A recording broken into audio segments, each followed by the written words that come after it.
대부분은 시작만 기억합니다. 빛이 생겨난 날, 흙에서 빚어진 첫 숨결, 동산 한가운데 선 나무들. 그러나 끝을 묻는 순간 이야기의 결이 달라집니다. 어둠이 내려앉는 방식이, 문이 닫히는 소리가, 마지막 숨이 멈추는 순간이 시작보다 더 많은 것을 말해주기 때문입니다. 오늘 밤 우리는 한 남자의 마지막을 따라갑니다. 그는 완전함을 알았던 유일한 사람이었고, 동시에 그 완전함을 잃어버린 첫 번째 사람이기도 했습니다. 그의 이름은 아담. 그리고 그가 죽은 뒤 어떤 공동체들은 침묵을 견디지 못했습니다. 그들은 질문을 품었고 이야기를 만들었고 그 이야기를 양피지에 새겨 넣었습니다. 에티오피아의 고원지대 어딘가 수도원의 촛불 아래에서 천천히 눈을 감으셔도 좋습니다. 이 이야기는 서두르지 않습니다. 오히려 느리게 가라앉듯 당신을 데려갈 것입니다. 에덴의 문이 닫힌 그날 밤부터 무덤이 방향을 가리키는 순간까지, 그리고 그 모든 시간 속에서 우리는 하나의 진실과 마주하게 될 것입니다. 죽음은 끝이 아니라 이야기가 방향을 바꾸는 지점이라는 것을. 자, 이제 시작합니다. 닫힌 문 앞에서, 느리게 시작되는 죽음 앞에서 에덴을 장소로만 기억하는 것은 절반의 이해입니다. 그곳은 좌표가 아니라 리듬이었습니다. 두려움 없는 호흡이 오가던 곳, 부끄러움 없는 시선이 마주치던 곳, 하늘과 땅이 서로를 거부하지 않고 맞닿아 있던 그런 일상이었습니다. 아침이 오면 이슬이 내렸고 저녁이 오면 바람이 불었으며 그 바람 속에는 언제나 발자국 소리가 섞여 있었습니다. 창조주의 발걸음, 함께 걷는다는 것이 무엇인지 그들은 몸으로 알고 있었습니다. 그러나 어느 날 나무 아래에서 대화가 시작되었습니다. 질문이 던져졌고 의심이 자라났으며 손이 뻗어졌습니다. 열매를 따는 순간은 극적이지 않았을지도 모릅니다. 천둥이 치지도 땅이 갈라지지도 않았을 것입니다. 다만 조용히, 아주 조용히 무언가가 끊어졌습니다. 보이지 않는 끈이, 들리지 않는 화음이. 그날 너는 반드시 죽을 것이다. 하나님은 이렇게 말씀하셨습니다. 그리고 많은 이들이 이 문장을 즉각적인 심판으로 읽습니다. 열매를 먹는 순간 쓰러질 것이라고. 그러나 아담은 쓰러지지 않았습니다. 그는 계속 숨을 쉬었고 심장은 계속 뛰었으며 발은 여전히 땅을 밟았습니다. 그렇다면 죽음은 어디에 있었을까요? 죽음은 즉사가 아니라 과정의 계시였습니다. 느린 파도처럼 세 개의 층위로 밀려왔습니다. 첫 번째는 영적 죽음. 하나님과의 연결이 끊어지는 순간 그들은 이미 생명의 근원에서 분리되었습니다. 두 번째는 관계적 죽음. 서로를 향한 신뢰가 깨졌고 책임을 미루는 말들이 입에서 흘러나왔습니다. 여자가 뱀이 당신이 주신. 세 번째는 육체적 죽음. 천천히, 아주 천천히 시작되는 부패.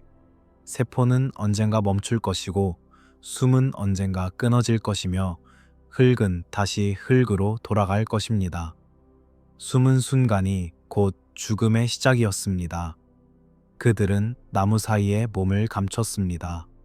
이전에는 필요하지 않던 행동이었습니다. 하나님이 멀어진 것이 아니라 그들이 안전하다고 느끼지 못하게 된 것입니다. 내면의 균열, 수치심이라는 이름의 차가운 바람, 눈이 밝아졌다고 성경은 기록합니다. 그러나 이것은 계몽이 아니었습니다. 알게됨의 비틀림이었습니다. 그들은 선악을 알게 되었지만 그 알문 자유가 아니라 수치심으로 열린 것이었습니다. 눈이 열릴수록 어두워지는 느낌. 볼 수 있게 되었지만 보고 싶지 않은 것들이 보이기 시작한 것입니다. 자신의 벌거벗음, 서로의 취약함, 그리고 돌이킬 수 없는 선택의 무게. 그리고 바람이 스칩니다. 날이 선선할 때 하나님이 동산을 거니십니다. 이전에는 그 바람 속에 발자국이 있었습니다. 함께 걷는 리듬, 대화하는 호흡. 그러나 이제 그들은 숨습니다. 나무 사이로, 그림자 속으로. 부르는 음성이 들립니다. 네가 어디 있느냐? 이것은 위치를 묻는 질문이 아니었습니다. 존재의 상태를 묻는 질문이었습니다. 너는 지금 어디에 서 있느냐? 무엇이 너를 이곳으로 데려왔느냐? 대화가 이어집니다. 변명이 오갑니다. 그리고 마침내 선고가 내려집니다. 뱀에게는 저주가, 여자에게는 고통이, 남자에게는 수고가, 땅은 가시덤불을 낼 것이고 임에는 땀이 흐를 것이며 결국 흙으로 돌아갈 것입니다. 네가 흙에서 나왔으니 흙으로 돌아갈 것이다. 그러나 여기서 한 가지 놀라운 일이 일어납니다. 하나님은 그들을 위해 가죽옷을 지어 입히십니다. 무화과 나무 잎으로는 충분하지 않았습니다. 그것은 임시방편이었고 금방 시들 것이었습니다. 가죽옷은 달랐습니다. 그것을 만들기 위해서는 생명이 희생되어야 했습니다. 피가 흘러야 했습니다. 덮음에는 값이 있었고 그 값은 하나님이 치르셨습니다. 창세기 본문은 여기서 많은 것을 말하지 않습니다. 그저 사실만을 기록합니다. 그러나 이 짧은 문장 안에 후대의 모든 제사 제도가, 모든 속죄의 원리가, 모든 대속의 신학의 씨앗처럼 담겨 있습니다. 죽음이 덮음을 가능하게 했고 희생이 보호를 제공했습니다. 그리고 이제 주방이 다가옵니다. 하나님은 말씀하십니다. 사람이 선악을 아는 일에 우리 중 하나같이 되었으니 이제 그가 손을 들어 생명나무 열매도 따먹고 영원히 살까 하노라. 이 문장을 저주로만 읽는 것은 절반입니다. 이것은 동시에 자비였습니다. 타락한 채로 영원히 산다는 것, 죄와 고통과 분리됨 속에서 끝없이 존재한다는 것, 그것은 생명이 아니라 또 다른 형태의 죽음이었을 것입니다. 그래서 하나님은 생명나무로 가는 길을 막으십니다. 지금은 아니다. 이 상태로는 안 된다. 그들은 에덴에서 쫓겨납니다. 동쪽으로. 그리고 그곳, 동산의 동쪽에 그룹들을 두시고 불칼을 두십니다. 번쩍이는 칼날, 사방으로 돌아가며 생명나무의 길을 지키는, 돌아갈 수 없음을 확정하는 표지. 그날 밤 그들은 무엇을 들었을까요? 문이 닫히는 소리는 없었을 것입니다. 에덴에는 문이 없었으니까요. 그러나 무언가가 확실히 닫혔습니다. 가능성이, 접근이, 그 리듬이. 그리고 그들은 처음으로 에덴 밖의 밤을 맞이했습니다. 어둠이 내렸고 추위가 스며들었으며 침묵이 무거웠습니다. 이전에는 밤도 평안했습니다. 그러나 이제 밤은 다른 것이 되었습니다. 후회가 찾아오는 시간, 상실이 또렷해지는 시간, 불안이 속삭이는 시간. 우리도 에덴 밖을 삽니다. 우리는 완전했던 세계를 본 적이 없지만 그 상실의 메아리를 느낍니다. 불면의 감각, 무언가 잃어버린 듯한 공허함, 돌아갈 수 없는 곳에 대한 그리움. 에덴 밖의 밤은 단지 과거의 이야기가 아닙니다. 그것은 지금도 계속되고 있는 밤입니다. 우리의 밤입니다. 그렇다면 그 문이 닫힌 첫날 밤, 그들은 무엇을 들었을까요? 아마도 침묵이었을 것입니다.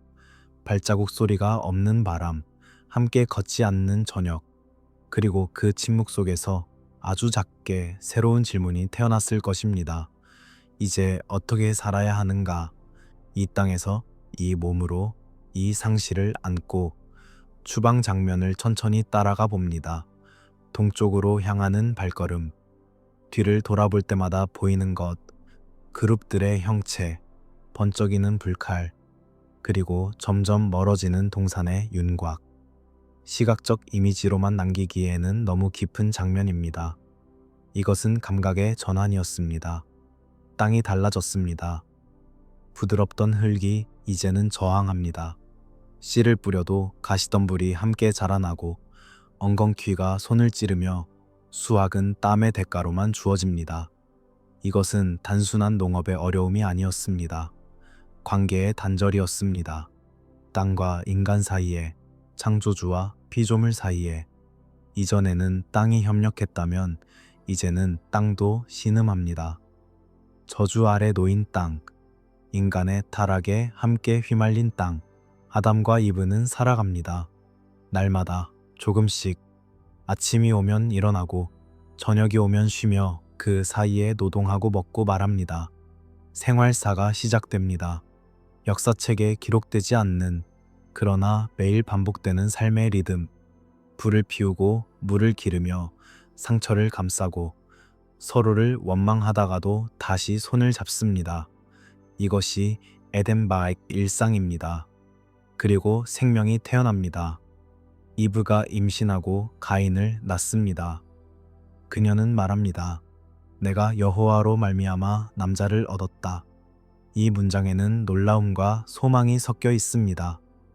고통 중에 나으리라는 선고를 받았지만 생명은 여전히 주어집니다. 죽음이 시작되었지만 생명도 계속됩니다. 씨의 약속은 끊어지지 않았습니다. 그러나 여기서 중요한 전환이 일어납니다. 생명나무는 차단되었지만 그것이 단순한 저주만은 아니었다는 사실을. 타락한 채로 영원히 산다는 것은 구원이 아니라 영원한 감옥이었을 것입니다. 죄와 고통과 분리됨을 끝없이 짊어지고 가는 존재. 그래서 생명나무로 가는 길이 막힌 것은 동시에 자비의 경계이기도 했습니다. 지금은 아니다. 이 상태로는 안 된다. 먼저 회복되어야 한다. 첫 번째 죽음은 인간이 아니었습니다. 가죽옷을 만들기 위해 희생된 생명이 먼저였습니다. 성경은 그 동물이 무엇이었는지, 누가 그 일을 했는지 말하지 않습니다. 그저 하나님이 지어 입히셨다고만 기록합니다. 그러나 분명한 것은 피가 흘렀다는 사실입니다. 덮음에는 값이 있었고 그 값은 생명이었습니다. 이것은 후대의 모든 제사를 예비하는 장면입니다. 제단 위에 놓이는 양, 피를 뿌리는 의식, 속죄의 원리, 모두 여기서 시작됩니다. 죄를 덮기 위해서는 대가가 필요하고 그 대가는 죄 없는 생명의 희생입니다. 아담과 이브는 이것을 보았을 것입니다. 자신들의 수치를 가리기 위해 다른 생명이 끝나는 것을. 그리고 이제 가족사가 본격적으로 펼쳐집니다. 가인은 농부가 됩니다. 땅을 갈고 씨를 뿌리는 사람, 저주받은 땅과 매일 씨름하는 사람. 아벨은 목자가 됩니다. 양을 치고 생명을 돌보는 사람. 이 두 형제의 직업은 단순한 분업이 아니었습니다. 상징적 대비였습니다. 저주받은 땅의 소산 대 생명의 돌봄, 수고의 결실 대 희생의 제물. 세월이 흐릅니다. 얼마나 흘렀는지 성경은 말하지 않습니다. 그러나 충분히 흘러서 제사를 드릴 때가 되었습니다. 가인은 땅의 소산으로, 아벨은 양의 첫 새끼와 기름으로 제물을 드립니다. 그리고 하나님은 아벨의 제물을 받으시고 가인의 제물은 받지 않으십니다. 이 장면을 심판의 순간으로만 읽는 것은 표면만 보는 것입니다. 문제는 제물의 종류가 아니라 마음의 방향이었습니다. 아벨은 처음과 최선을 드렸습니다. 첫 새끼, 그리고 그 기름. 이것은 계산이 아니라 헌신이었습니다. 가인은 그저 소산을 드렸습니다. 성경은 처음이라거나 최선이라는 말을 하지 않습니다. 의무는 이행했지만 마음은 거기에 없었던 것입니다. 하나님은 가인에게 말씀하십니다. 네가 선을 행하면 어찌 낯을 들지 못하겠느냐. 선을 행하지 아니하면 죄가 문에 엎드려 있느니라. 죄가 너를 원하나 너는 죄를 다스릴지니라. 죄가 문에 엎드려 있다. 이 문장을 천천히 느껴봅니다. 죄는 추상적 개념이 아닙니다. 살아있는 것처럼 묘사됩니다. 엎드려 있다, 기다리고 있다, 기회를 노리고 있다, 문 앞에. 아주 가까이, 그리고 원한다. 너를 소유하고 싶어 한다. 그러나 아직은 아니다. 너는 다스릴 수 있다. 이것은 심리 다큐의 한 장면 같습니다. 분노가 천천히 천을 올리는 과정. 처음에는 작은 서운함이었을 것입니다. 왜 내 것은 안 되고 동생 것은 되는가? 그 서운함이 질투로 자라나고 질투가 원한으로 굳어지며 원한이 사례로 변합니다. 얼굴빛이 변합니다. 낯이 떨어집니다. 이것은 외적 변화이지만 동시에 내적 붕괴의 신호입니다. 하나님은 경고하십니다. 아직 늦지 않았다. 돌아설 수 있다. 다스릴 수 있다. 그러나 가인은 듣지 않습니다. 아니, 들었지만 선택하지 않습니다. 그는 아벨에게 말합니다. 들로 가자. 그리고 들에서 그들만 있는 곳에서 가인은 아벨을 쳐 죽입니다. 최초의 살인입니다. 인류 역사의 첫 폭력, 첫 피 흘림, 첫 형제 죽이기. 이것을 극적으로 과장할 필요는 없습니다. 오히려 그 반대입니다. 성경은 이 장면을 놀랍도록 짧게 기록합니다. 들에 있을 때 가인이 그의 아우 아벨을 쳐 죽이니라. 한 문장입니다. 비명도 몸부림도 피의 묘사도 없습니다. 그저 사실만 기록됩니다. 그리고 그 간결함이 오히려 더 무겁게 다가옵니다. 하나님이 묻습니다. 내 아우 아벨이 어디 있느냐? 가인이 대답합니다. 내가 알지 못하나이다. 내가 내 아우를 지키는 자니이까. 이 대답에는 세 가지가 섞여 있습니다. 거짓말, 방어, 그리고 도전. 그는 알고 있습니다. 그는 지킨다는 것이 무엇인지 알고 있습니다. 그러나 책임을 거부합니다. 하나님은 말씀하십니다. 내 아우의 핏소리가 땅에서부터 내게 호소하느니라. 피는 소리를 냅니다. 땅에 스며든 피는 침묵하지 않습니다. 그것은 부르짖고 호소하며 증언합니다. 정의를 요구하고 기억되기를 원하며 덮이기를 거부합니다. 가인은 저주를 받습니다. 땅에서 쫓겨나고 유리하며 방랑하게 됩니다. 그는 두려워합니다. 나를 만나는 자마다 나를 죽이겠나이다. 그러나 여기서 또 한 번 놀라운 일이 일어납니다. 하나님은 가인에게 표를 주십니다. 그를 죽이지 못하게 하는 표, 7배로 벌을 받을 것이라는 경고와 함께 이 표의 의미를 신중히 다루어야 합니다. 이것은 보호였지만 동시에 형벌이기도 했습니다. 가인은 죽지 않습니다. 그러나 평안도 없습니다. 그는 살아야 합니다. 자신이 한 일의 무게를 지고 유리하며 방랑하며 매일 죄책감과 두려움 속에서 즉각적 심판이 자비로 유예되었지만 그 유예 자체가 또 다른 형태의 심판이었습니다. 인류의 첫 장례는 부모에게서 시작되었습니다.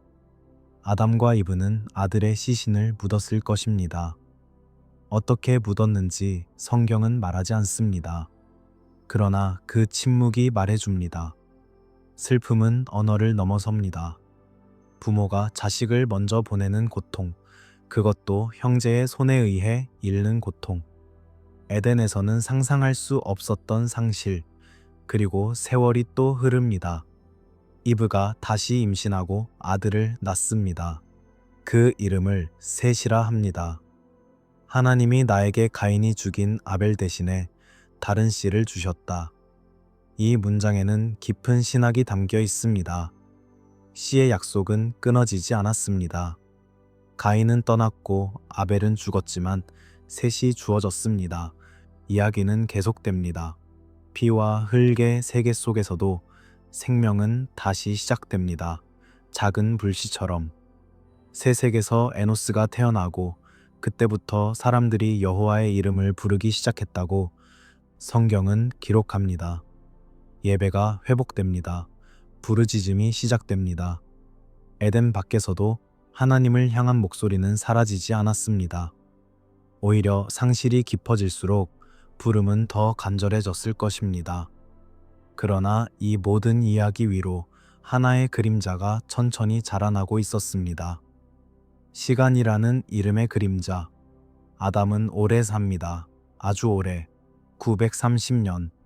거의 1000년에 가까운 세월을 그는 살아갑니다. 그리고 그 긴 세월은 단순한 수명이 아니라 기억의 무게였습니다. 930년을 상상해 봅니다. 한 사람이 거의 1000년을 산다는 것. 그것도 완전함을 직접 경험한 사람이 타락한 세계의 표준을 지켜보며 산다는 것. 아담은 에덴을 기억하는 유일한 사람이었습니다.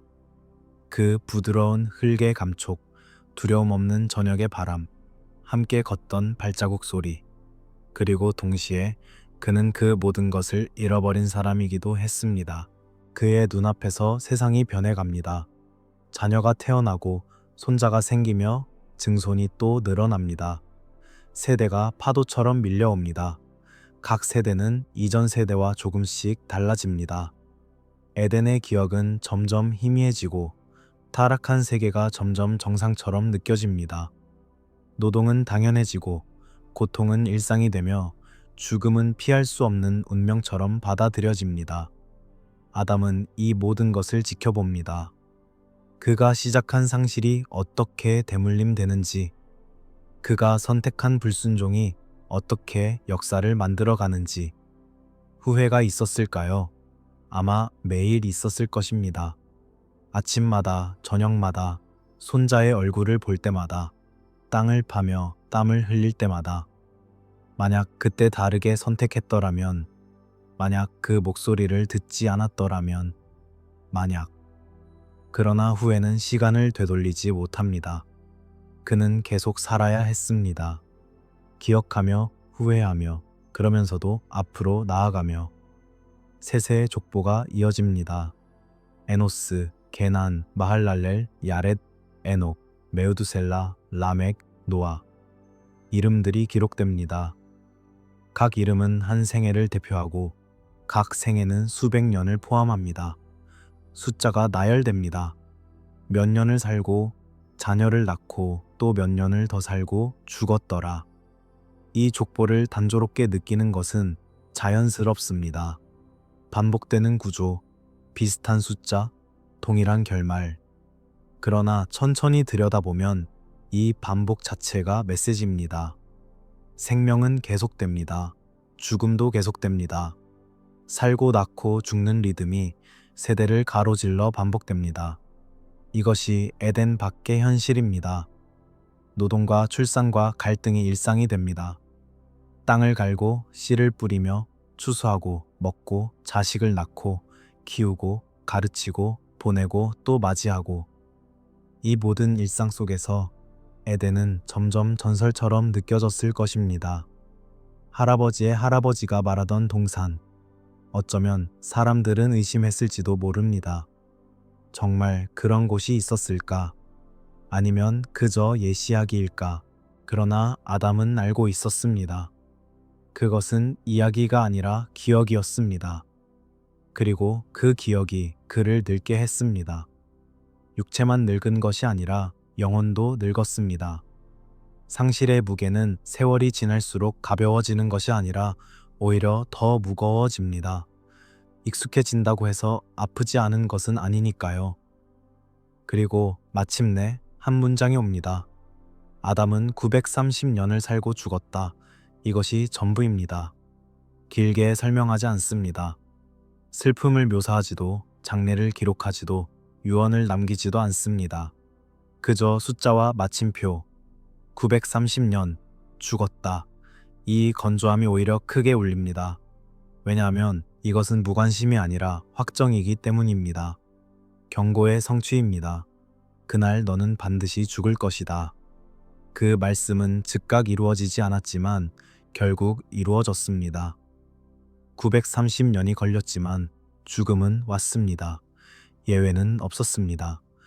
성경은 왜 이렇게 간단히 끝낼까요? 왜 더 많은 것을 말하지 않을까요? 아담의 마지막 말은, 마지막 숨은, 마지막 생각은 무엇이었을까요? 성경은 침묵합니다. 그리고 그 침묵에는 이유가 있습니다. 숫자와 마침표로 끝나는 문장은 경고처럼 기능합니다. 이것이 현실이다. 죽음은 온다. 예외 없이. 그리고 여기서 또 하나의 침묵이 우리를 기다립니다. 더 큰 침묵, 더 깊은 공백. 이브의 침묵입니다. 성경은 이브의 나이를 기록하지 않습니다. 그녀가 언제 죽었는지도 말하지 않습니다. 어디에 묻혔는지도, 누가 애도했는지도. 아담의 족보에는 숫자가 가득하지만 이브에 대해서는 침묵만이 있습니다. 왜일까요? 한 가지 이유는 고대 기록 관습일 수 있습니다. 족보는 주로 남성 중심으로 기록되었고 여성의 이름은 특별한 이유가 없는 한 생략되는 경우가 많았습니다. 가부장적 사회구조, 남성 혈통 중심의 사고방식. 이것은 역사적 맥락으로 이해할 수 있습니다. 그러나 이브는 예외적 인물입니다. 그녀는 첫 여자입니다. 모든 생명의 어머니라는 이름을 가진 사람입니다. 선악과를 먼저 먹은 사람이기도 하고 첫 출산의 고통을 경험한 사람이기도 하며 첫 살인의 피해자 어머니이기도 합니다. 이렇게 중요한 인물의 죽음이 기록되지 않는다는 것은 단순한 관습만으로 설명하기에는 공백이 너무 큽니다. 그래서 이 침묵은 더 크게 울립니다.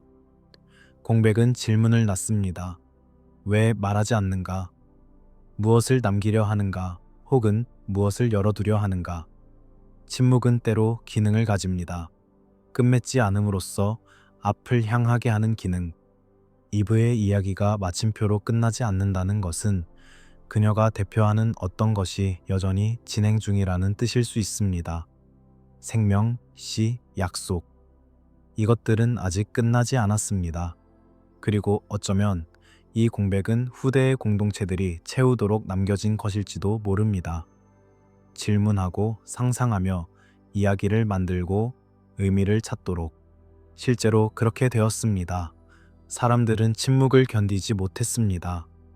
그들은 귀를 기울였고 이야기를 만들었으며 그것을 기록했습니다. 특히 에티오피아의 전통 안에서. 그곳에서는 정경의 경계가 조금 달랐고 기억의 방식이 조금 달랐으며 질문을 품는 방식도 조금 달랐습니다. 그들은 아담이 죽은 뒤 무슨 일이 있었는지 궁금해 했습니다. 어떻게 죽었는지, 무엇을 말했는지, 어디에 묻혔는지. 그리고 그들은 이야기를 전승했습니다. 양피지에 새기고 수도원에서 필사하며 예배 안에서 낭독했습니다. 이제 우리는 그 풍경으로 들어갑니다. 에티오피아 성경의 세계로, 더 넓은 정경, 더 긴 기억의 세계로. 그들이 붙잡아온 질문들로 무대가 바뀝니다. 고원지대의 새벽입니다. 안개가 천천히 걷히고 수도원의 돌담이 드러나며 작은 창문 안쪽으로 촛불이 깜빡입니다. 향 냄새가 스며들고 양피지가 펼쳐지며 붓이 움직입니다. 이곳에서는 말보다 오래 살아남는 재료들이 사용됩니다. 가죽, 잉크, 실, 나무, 그리고 시간. 에티오피아 교회의 전통은 독특합니다. 서방 교회와 다른 경로로 형성되었고 다른 언어로 전승되었으며 다른 정경 목록을 유지해 왔습니다. 그들의 성경에는 서방 전통에서 외경으로 분류되는 책들이 포함되어 있고 어떤 경우에는 더 많은 문헌들이 권위 있게 취급됩니다. 더 넓은 정경이라는 개념은 조심스럽게 다루어져야 합니다. 이것은 단순히 책의 숫자가 많다는 뜻이 아닙니다. 오히려 공동체가 무엇을 권위 있게 여기고 무엇을 예배 안에서 사용하며 무엇을 필사할 가치가 있다고 보았는가에 관한 문제입니다. 전례 사용, 공동체 권위, 필사 문화. 이 세 가지가 어우러져 정경의 경계를 굳혀왔습니다. 그러나 여기서 분명히 해야 할 것이 있습니다. 오늘 밤 우리가 다룰 아담 사후 전승은 에티오피아 정경 안에 있다 하더라도 우리가 창세기 본문과 동일한 권위로 다루지는 않을 것입니다. 이것은 후대 신앙 전승입니다. 외경적 서사입니다. 역사적 사실이라고 단정할 수 없는, 그러나 무시할 수도 없는 그런 성격의 이야기입니다. 그렇다면 왜 이것이 의미가 있을까요? 왜 우리가 오늘 밤 이 이야기들을 따라갈까요? 이유는 간단합니다. 이 이야기들은 공동체가 어떤 질문을 두려워했고 어떤 소망을 되뇌었는지 보여주기 때문입니다. 기도문 같은 이야기로서의 가치가 있습니다. 정경이 말하지 않는 것들이 있습니다. 아담의 마지막 말, 이브의 죽음, 에덴을 떠난 뒤의 긴 세월. 이 공백들은 질문을 낳았고 질문은 이야기를 낳았습니다. 후대의 공동체들은 그 이야기를 만들고 다듬고 전승하며 기록했습니다. 그들이 원한 것은 단순한 정보가 아니었습니다. 위로였고 경고였으며 소망이었습니다. 특히 에덴 상실과 빛의 상실이라는 모티프가 이 전승들 안에서 반복됩니다. 빛은 단순한 물리적 빛이 아니라 임재의 은유가 됩니다. 보호의 상징이 되고 평안의 언어가 됩니다. 에덴에는 빛이 있었다. 하나님의 임재라는 빛이. 그러나 그들이 쫓겨난 뒤 빛은 사라졌다. 이제 그들은 어둠 속에서, 추위 속에서, 두려움 속에서 살아야 한다. 이 모티프는 과장이 아닙니다. 심리적 진실입니다. 안전이 사라진 사람은 빛이 사라진 것처럼 느낍니다. 임재가 멀어진 영혼은 추위를 느낍니다. 이 전승들은 그 감각을 이야기로 풀어낸 것입니다. 그래서 이 파트의 정서적 중심은 이것입니다. 기록의 차이가 아니라 그 차이가 남긴 느린 위로. 에티오피아 공동체가 이 이야기들을 필사하고 전승한 이유는 역사적 호기심 때문이 아니라 영적 필요 때문이었습니다. 그들도 상실을 알았습니다. 그들도 에덴 밖을 살았습니다. 그들도 빛을 잃은 듯한 밤을 경험했습니다. 그리고 그들은 이 이야기들을 통해 자신들의 밤이 처음이 아니라는 것을, 끝도 아니라는 것을 기억하고 싶었습니다. 그렇다면 그들은 아담의 죽음을 어떻게 상상했을까요? 무엇을 덧붙였고 무엇을 강조했으며 무엇을 되뇌었을까요? 이제 우리는 본격적으로 그 서사의 입구로 들어갑니다. 사실과 전승을 구분하는 것을 잊지 마십시오. 이것은 창세기가 아닙니다. 창세기 이후에 형성된, 창세기를 둘러싼 창세기의 침묵을 채우려 한 이야기입니다. 그 차이를 기억하면서 우리는 들을 수 있습니다. 안전하게, 그리고 의미 있게. 대표적인 전승 문헌 중 하나는 아담과 하와의 이야기라는 제목으로 알려진 작품입니다. 이것은 게즈어로 전승된 기독교 외경적 문헌으로 에티오피아 전통 안에서 읽혀왔습니다. 이 이야기는 창세기 3장 이후, 즉 에덴에서 쫓겨난 뒤의 삶을 다룹니다. 정경이 숫자와 마침표로 끝낸 부분을 이 전승은 장면과 대화로 채워갑니다. 이야기의 톤은 극적이지 않습니다. 오히려 지치고 느리며 반복적입니다. 유혹과 피로가 길게 이어지는 일상. 이것이 에덴 박 서사의 특징입니다. 한 번의 큰 사건이 아니라 매일 조금씩 쌓이는 작은 패배들, 매일 조금씩 잃어가는 희망들. 아담과 이브는 굶주립니다. 에덴에서는 먹을 것이 풍성했지만 이제는 찾아야 합니다. 땅을 파고 씨를 뿌리고 기다려야 합니다. 그러나 땅은 쉽게 주지 않습니다. 가시덤불이 먼저 자라나고 엉겅퀴가 손을 찌르며 결실은 더디게 옵니다. 그들은 배고픕니다. 육체적으로도 영적으로도 추위가 찾아옵니다. 에덴에서는 기온이 완벽했습니다. 너무 덥지도 너무 춥지도 않았습니다. 그러나 이제는 밤이 되면 추워집니다. 가죽옷만으로는 부족합니다. 불을 피워야 하고 거처를 만들어야 하며 서로의 전에 의지해야 합니다. 두려움이 스며듭니다. 에덴에서는 두려움이 없었습니다. 위협이 없었고 적이 없었으며 위험이 없었습니다. 그러나 이제는 다릅니다. 밤의 소리가 무섭고 그림자가 위협적이며 미래가 불확실합니다. 내일도 살 수 있을까? 다음 달도, 다음 해도. 그리고 서로를 탓합니다. 피곤할 때, 배고플 때, 두려울 때 당신 때문이라는 말이 입에서 나옵니다. 내가 당신 말을 듣지 않았더라면, 당신이 나를 주지 않으셨더라면 서로를 향한 원망.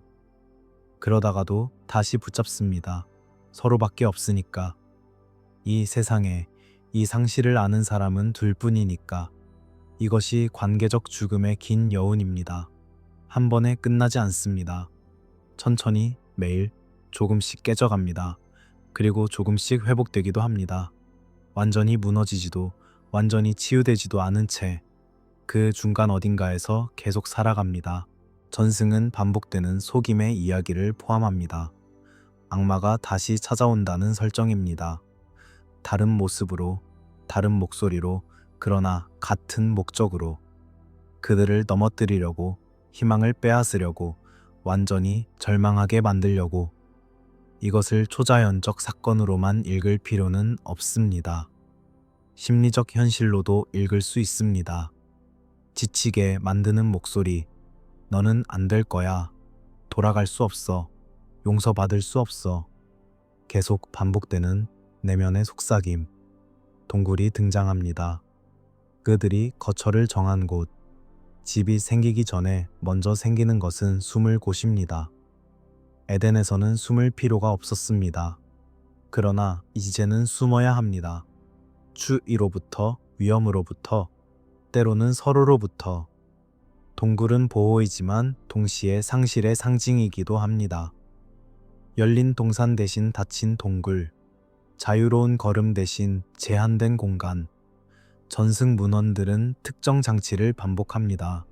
금식, 눈물, 기도, 천사의 방문. 이것들은 구원의 문턱에서 멈춘 인간의 몸부림을 보여줍니다. 그들은 돌아가고 싶어 합니다. 용서받고 싶어 합니다. 다시 시작하고 싶어 합니다. 그래서 금식하고 울며 기도합니다. 그리고 때때로 천사가 옵니다. 위로하고 경고하며 약속을 전합니다. 아직은 아니다. 그러나 끝은 아니다. 왜 이런 이야기가 태어났을까요? 정경이 말하지 않는 감정의 시간을 공동체가 메우려 했기 때문입니다. 창세기는 사건을 기록합니다. 쫓겨났다, 노동했다, 낳았다, 죽었다. 그러나 그 사이의 감정은 기록하지 않습니다. 얼마나 두려웠는지, 얼마나 후회했는지, 얼마나 그리워했는지. 전승은 그 공백을 채웁니다. 감정의 언어로, 기도의 리듬으로. 그리고 아담은 천천히 쇠약해집니다. 세월이 흐르고 몸이 늙으며 병이 찾아옵니다. 930년 가까이 살았지만 영원히 살 수는 없습니다. 죽음이 다가오고 있습니다. 그리고 그 죽음 앞에서 마지막 부탁이 나옵니다. 자비의 기름. 이것이 다음 이야기의 중심입니다. 아담은 자식들에게 부탁합니다. 낙원으로 가서 자비의 기름을 구해오라. 그것으로 이 고통을 덜 수 있을지도 모른다. 이것은 기적을 바라는 요청이 아닙니다. 살 수 있다는 신호를 원하는 간청입니다. 아직 끝이 아니라는, 아직 소망이 있다는, 아직 하나님이 우리를 기억하신다는. 그들이 원한 것은 기적이 아니라 다시 살 수 있다는 신호였습니다. 임종의 서사가 시작됩니다. 병든 아담이 누워있고 자녀들이 모여듭니다. 수백 년 동안 살며 낳은 자녀들, 손자, 증손, 그 너머까지. 세대가 한자리에 모이는 순간입니다. 그리고 아담은 회상합니다. 에덴을, 타락을, 상실을. 기억이 흘러나옵니다. 마지막 기회라도 되는 듯 천천히, 조심스럽게. 셋과 이브가 길을 떠납니다. 낙원의 문 근처로. 자비의 기름을 구하러. 이것은 희망의 마지막 산책입니다. 돌아갈 수 없는 곳을 향해, 얻을 수 없는 것을 구하러 가는 걸음. 그러나 그들은 갑니다. 가지 않을 수 없습니다. 아버지의 부탁이고 어머니의 소망이며 자신들의 마지막 시도니까. 길 위에서 사건들이 일어납니다. 전승마다 디테일이 다르지만 공통된 주제가 있습니다. 타락한 세계의 위험이 기도의 길에도 스며든다는 것.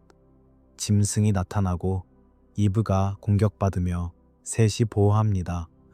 이것은 상징적 장면입니다. 에덴 밖의 세계는 안전하지 않습니다. 선한 의도로 시작한 여정조차 위험으로 가득합니다.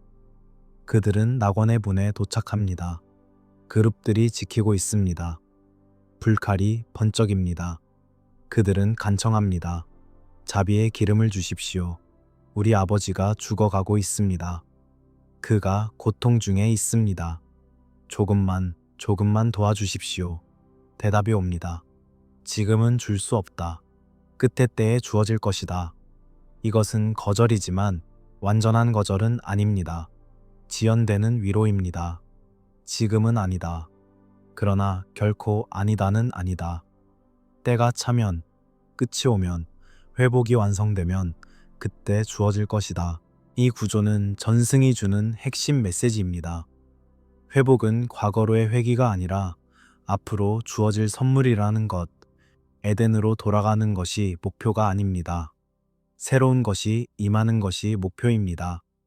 자비의 기름은 과거에 있었던 것이 아니라 미래에 준비된 것입니다. 끝의 때에, 부활의 날에, 새 창조의 순간에 셋과 이브는 빈손으로 돌아옵니다. 그러나 완전히 빈손은 아닙니다. 약속을 들고 돌아옵니다. 지금은 아니지만 그때는 된다는, 지금은 고통이지만 끝은 회복이라는, 그들은 아담에게 전합니다. 그리고 아담은 받아들입니다. 정경의 건조한 종결과 전승의 감정적 확장을 대비해 봅니다. 창세기는 말합니다. 930년을 살고 죽었다. 끝. 전승은 그 마침표를 못 견뎌 합니다. 그래서 장면을 만듭니다. 대화를 넣고 여정을 그리며 천사를 등장시키고 약속을 전합니다. 왜냐하면 공동체는 위로가 필요했으니까요. 숫자만으로는 충분하지 않았으니까요. 이브의 침묵을 다시 호출합니다. 정경은 이브의 죽음을 기록하지 않습니다. 전승은 그 침묵을 못 견뎌 이야기를 만듭니다. 이브가 낙원으로 갔다는 이야기, 이브가 아담과 함께 묻혔다는 이야기, 이브가 마지막까지 기도했다는 이야기.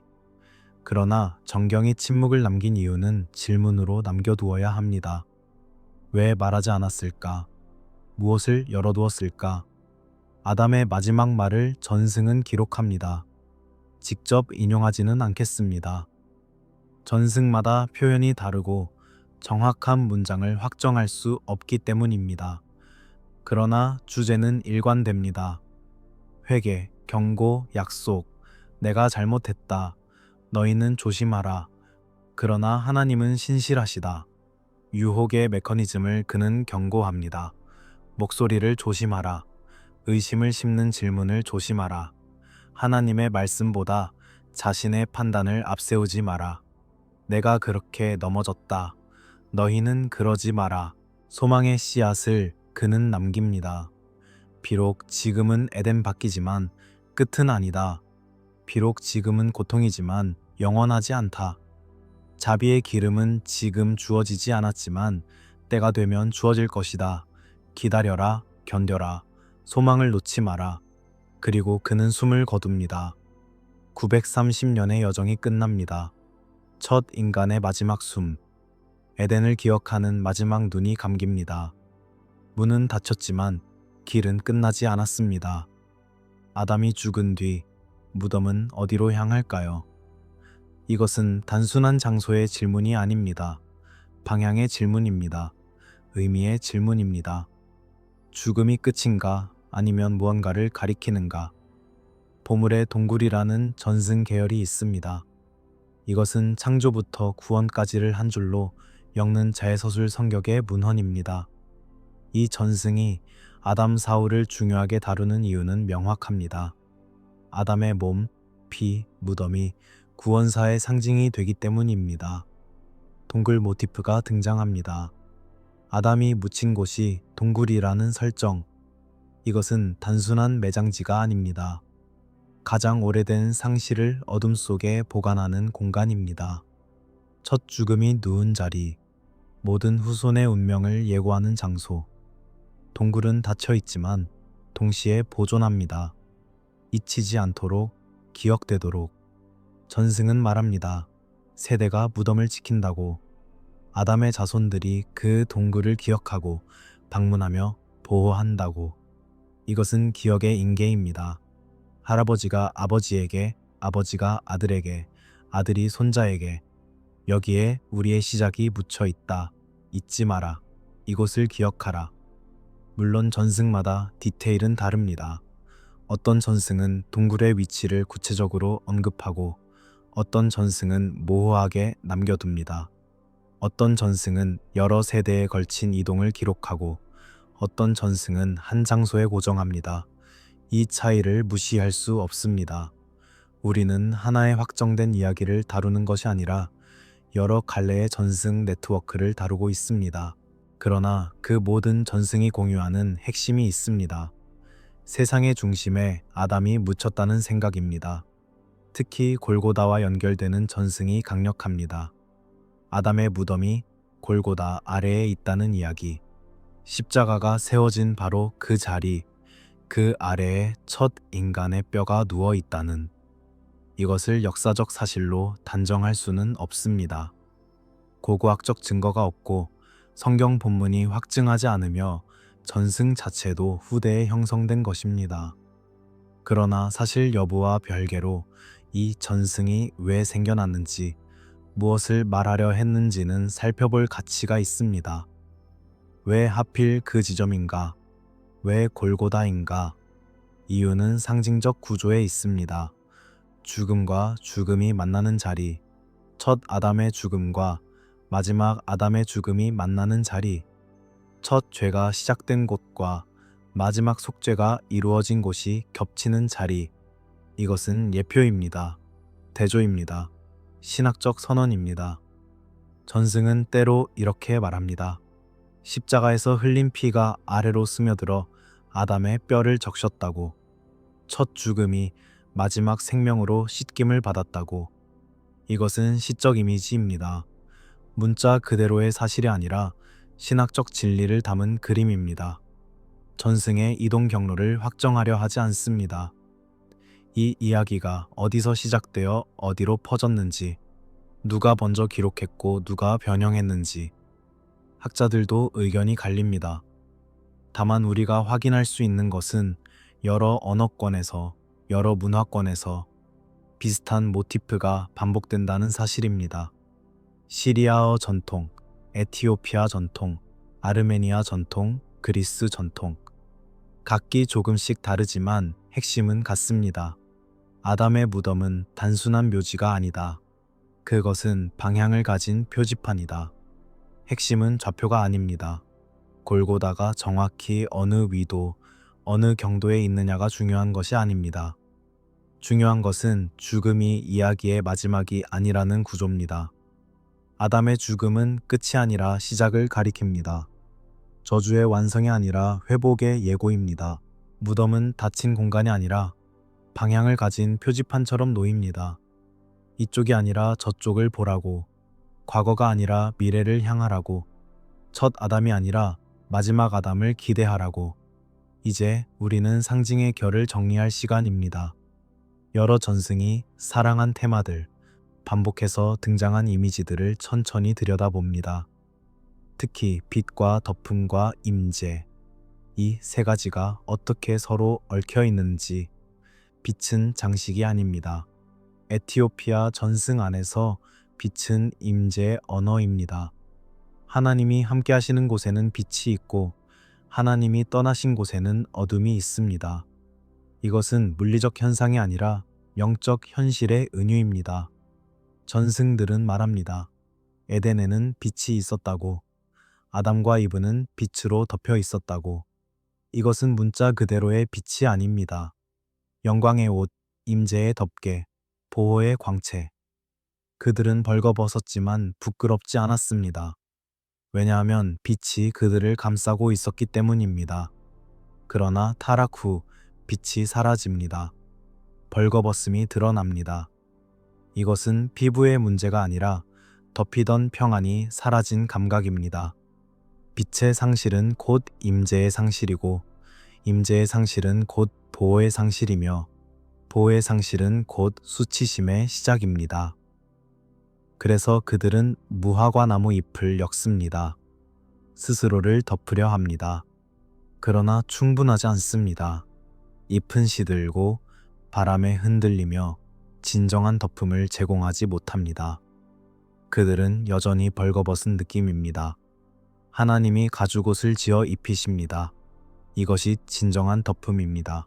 그러나 값이 있습니다. 가죽옷을 만들기 위해서는 생명이 희생되어야 합니다. 피가 흘러야 합니다. 덮음은 값비쌉니다. 공짜가 아닙니다. 누군가의 죽음이 다른 이의 덮음을 가능하게 합니다. 이것은 희생의 원리입니다. 보호의 신학입니다. 은혜의 구조입니다. 인간은 스스로를 덮을 수 없습니다. 하나님이 덮어주셔야 합니다.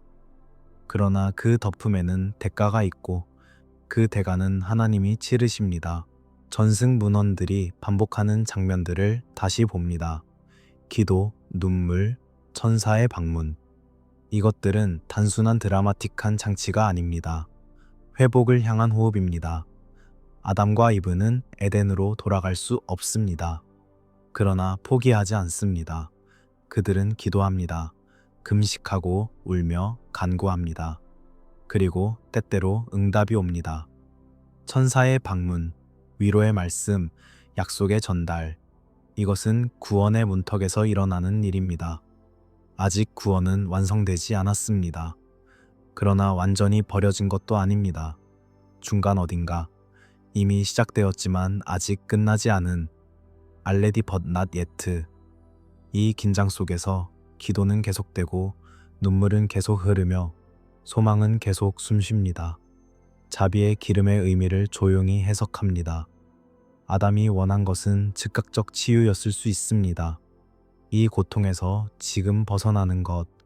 그러나 주어진 답은 궁극적 회복이었습니다.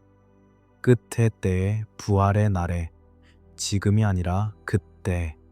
이것은 실망스러운 답처럼 들릴 수 있습니다. 그러나 더 깊은 은혜입니다. 왜냐하면 즉각적 치유는 문제의 증상만 다루지만 궁극적 회복은 문제의 뿌리를 다루기 때문입니다. 고통을 없애는 것이 아니라 고통의 원인 자체를 제거하는 것, 죽음을 연장하는 것이 아니라 죽음 자체를 정복하는 것, 에덴으로 돌아가기가 아니라 새 창조로 나아가기, 이 방향성을 반복적으로 강조합니다. 과거 회귀가 아니라 미래 완성, 잃어버린 것을 되찾는 것이 아니라 새로운 것을 받는 것, 첫 에덴보다 더 나은 마지막 에덴. 시청자에게 적용합니다. 우리도 종종 지금 당장 괜찮아지는 것을 원합니다. 이 고통에서, 이 상실에서, 이 어둠에서 즉시 벗어나기를. 그러나 이야기는 다른 것을 말합니다. 끝까지 데려가 주는 것을 말합니다. 증상 치료가 아니라 근본 치유를, 임시 위로가 아니라 영원한 회복을. 진실은 때로 정보보다 방향으로 다가옵니다. 자비의 기름이 어떤 성분인지, 어떻게 만들어지는지, 어디서 구할 수 있는지가 중요한 것이 아닙니다. 중요한 것은 그것이 가리키는 방향입니다. 미래로, 소망으로, 완성으로. 사실과 전승 사이의 선을 다시 한번 명확히 그어야 할 시간입니다. 우리가 지금까지 따라온 이야기들, 동굴과 자비의 기름과 골고다의 무덤. 이것들은 정경이 아닙니다. 창세기가 기록한 것이 아닙니다. 이것들은 후대에 형성된 전승입니다. 외경적 문헌입니다. 신앙 공동체의 상상력과 신학적 묵상이 빚어낸 이야기입니다. 정경과 외경, 정경과 전승 문헌의 차이를 부드럽게 정리합니다. 전통마다 권위의 층위가 다릅니다. 에티오피아 교회는 서방 교회보다 넓은 정경 범위를 유지해 왔습니다. 그들의 전통 안에서는 일부 외경 문헌들이 권위 있게 읽혀왔습니다. 그러나 그것이 모든 기독교 전통에서 동일한 권위를 가진다는 뜻은 아닙니다. 오늘 밤 우리가 다룬 아담 사후 전승은 에티오피아 전통 안에서도 정경 그 자체라기보다는 정경 주변을 맴도는 이야기에 띄입니다. 정경을 보충하고 해석하며 확장하는 문헌들, 예배 안에서 읽히고 교훈을 위해 사용되며 영적 양식으로 기능하지만 창세기와 동일한 지위는 아닙니다. 왜 이런 전승이 생겼을까요? 창세기에 말하지 않음이 남긴 질문 때문입니다. 특히 이브의 침묵 같은 공백, 아담의 마지막 말이 없는 종결, 930년이라는 숫자 뒤에 오는 마침표. 이 간결함은 권위 있고 확정적이지만 동시에 질문을 낳습니다. 그 사이에 무슨 일이 있었을까? 무엇을 느꼈을까? 어떻게 죽었을까? 전승은 이 질문에 답하려 합니다. 확정된 답이 아니라 가능한 상상으로, 신학적 통찰로, 영적 교훈으로, 그리고 그 과정에서 공동체의 필요와 질문과 소망이 반영됩니다. 다큐에서 다루는 안전한 방식을 제안합니다. 첫째, 정경 본문을 기준선으로 둡니다. 창세기가 말하는 것과 말하지 않는 것을 분명히 합니다. 둘째, 전승은 신앙적 상상력과 교훈으로 소개합니다. 역사적 사실로 단정하지 않습니다. 셋째, 디테일은 전승마다 다르다고 투명하게 말합니다. 하나의 통일된 이야기가 아니라 여러 갈래의 전승 네트워크임을 인정합니다. 필사문화의 숨결을 잠시 느껴봅니다. 양피지에 글을 베껴 쓰는 행위. 이것은 단순한 정보 저장이 아니었습니다. 기도였습니다. 한 글자 한 글자 정성스럽게 옮기는 과정은 그 내용을 내면화하는 과정이기도 했습니다. 손이 움직이고 눈이 따라가며 입이 중얼거리고 마음이 묵상합니다. 필사는 단순한 복사가 아니라 영적 수련이었습니다. 에티오피아 수도원에서 이 작업은 세대를 이어 계속되었습니다. 낡은 양피지를 보존하고 새 양피지에 옮기며 다음 세대에 전달합니다. 이 과정에서 이야기는 살아남았고 질문은 전승되었으며 소망은 꺼지지 않았습니다. 특정 모티프, 예를 들어 골고다, 무덤 전승 같은 것은 학술적으로도 논의가 있습니다. 어떤 학자는 이것이 매우 초기 전승이라고 보고 어떤 학자는 후대 발전이라고 봅니다. 어떤 이는 역사적 가능성을 열어두고 어떤 이는 순전히 상징적 구성으로 봅니다. 우리는 이 논의를 인정하되 결론을 단정하지 않습니다. 우리의 목적은 학술적 정답을 찾는 것이 아니라 전승이 왜 의미 있는지 이해하는 것이니까요. 시청자에게 메시지를 전합니다. 이야기의 목적은 호기심 만족이 아닙니다. 오히려 상실 속에서도 흔들리지 않는 소망을 길러주는 것입니다. 에티오피아 공동체가 이 이야기들을 전승한 이유도 그것이었습니다. 단순히 아담이 어떻게 죽었는지 알고 싶어서가 아니라 자신들의 죽음도 끝이 아니라는 것을 확인하고 싶어서였습니다. 이제 마지막 파트로 향합니다. 아담 이후의 이야기가 어디로 닿는지, 십자가와 빈 무덤으로, 가장 조용한 결말이지만 동시에 가장 큰 결말로, 첫 아담과 마지막 아담, 이 대조로 정리의 문을 엽니다. 사도 바울이 이미 말했던 구조입니다. 첫사람 아담은 생명이 되었고 마지막 아담은 살려주는 영이 되었다.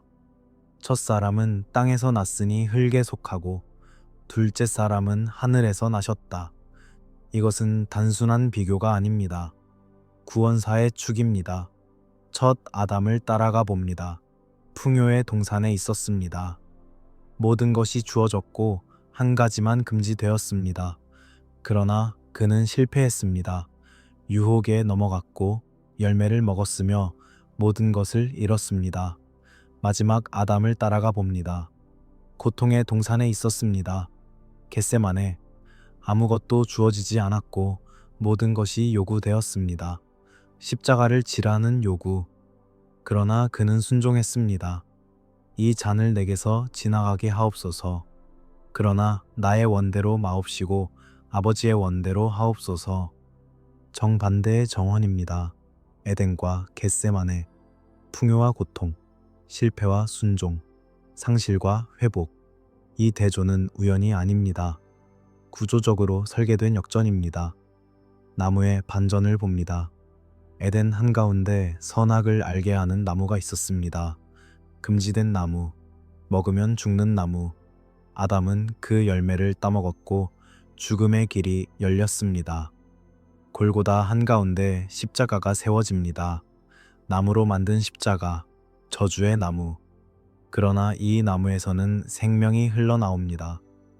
예수님이 그 나무에 달리셨고 피를 흘리셨으며 죽으셨습니다. 그러나 그 죽음을 통해 생명의 길이 열렸습니다. 금지된 나무는 죽음을 가져왔고 십자가의 나무는 생명을 회복했습니다. 첫 나무에서 손이 뻗어졌고 두 번째 나무에서 손이 못 박혔습니다. 첫 나무는 불순종의 표시였고 두 번째 나무는 순종의 절정이었습니다. 이브의 침묵이 가리키는 방향을 정리합니다. 창세기는 이브의 죽음을 기록하지 않았습니다. 왜일까요? 한 가지 해석은 이것입니다. 그녀의 이야기가 끝나지 않았기 때문입니다. 그녀는 모든 생명의 어머니로 불렸습니다. 하와, 이브, 생명을 주는 자.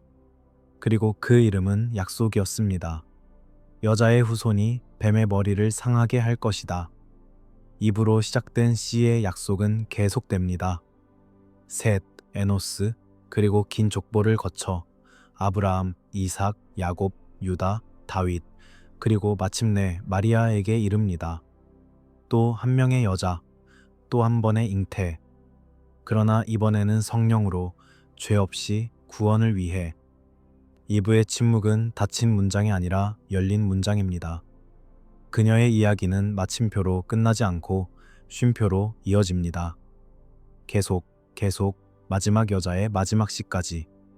아담은 숫자로 끝났습니다. 930년. 죽었다.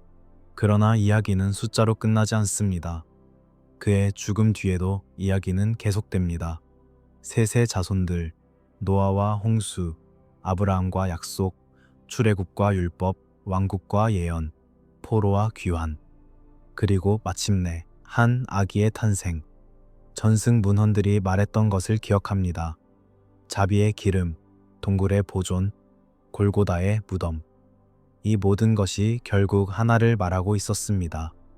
회복의 갈망, 상실이 끝이 아니라는 소망, 죽음 너머의 생명. 정경과 충돌하지 않게 조심스럽게 연결합니다. 전승은 상상이었지만 그 상상의 방향은 정경과 일치합니다. 자비의 기름은 끝의 때에 주어진다. 그것은 사실이 되었습니다. 부활의 아침에 무덤은 세상의 중심을 향한다. 그것도 사실이 되었습니다. 골고다와 빈 무덤이 구원사의 중심이 되었으니까요. 시청자에게 적용합니다. 우리의 밤도 에덴 밖의 밤일 수 있습니다. 상실을 경험하고 빛을 잃은 듯 느끼며 돌아갈 수 없는 곳을 그리워하는 밤. 그러나 밤이 영원하지는 않습니다. 아담의 밤도 끝났습니다. 930년이 걸렸지만 끝났습니다. 그리고 그 끝은 새로운 시작을 예비했습니다. 엔딩 이미지로 천천히 이동합니다. 닫힌 동쪽 문을 봅니다. 그룹들과 불칼, 돌아갈 수 없음의 확정. 그러나 카메라가 천천히 돌아갑니다. 시선이 바뀝니다. 동쪽 문이 아니라 서쪽 하늘을 봅니다. 새벽이 옵니다. 빛이 번집니다. 어둠이 물러갑니다. 회복의 이미지입니다. 부활의 상징입니다. 닫힌 문은 여전히 닫혀 있지만 새로운 문이 열렸습니다. 무덤의 문. 돌이 굴러갔고 천사가 앉았으며 그가 살아나셨다는 소식이 전해집니다. 클로징 내레이션을 기도문처럼 구성합니다. 짧은 문장들, 반복되는 리듬, 상실을 인정하면서도 소망을 붙드는 언어. 아담은 죽었습니다. 그러나 이야기는 끝나지 않았습니다. 이브의 이름은 침묵했습니다. 그러나 약속은 계속되었습니다. 에덴의 문은 닫혔습니다. 그러나 무덤의 문은 열렸습니다. 첫 아담은 흙으로 돌아갔습니다. 그러나 마지막 아담은 흙에서 일어나셨습니다. 우리도 상실을 압니다. 돌아갈 수 없는 곳을, 회복할 수 없는 것을, 되돌릴 수 없는 선택을. 우리도 에덴 밖을 삽니다. 가시덤불과 땀과 고통의 세계를. 우리도 밤을 압니다. 긴 밤을, 어두운 밤을, 끝나지 않을 것 같은 밤을. 그러나 밤은 끝납니다. 언제나 끝나왔습니다. 아담의 밤도, 이브의 밤도, 그들의 자손들의 밤도. 그리고 마침내 가장 어두운 밤, 십자가의 밤도 끝났습니다.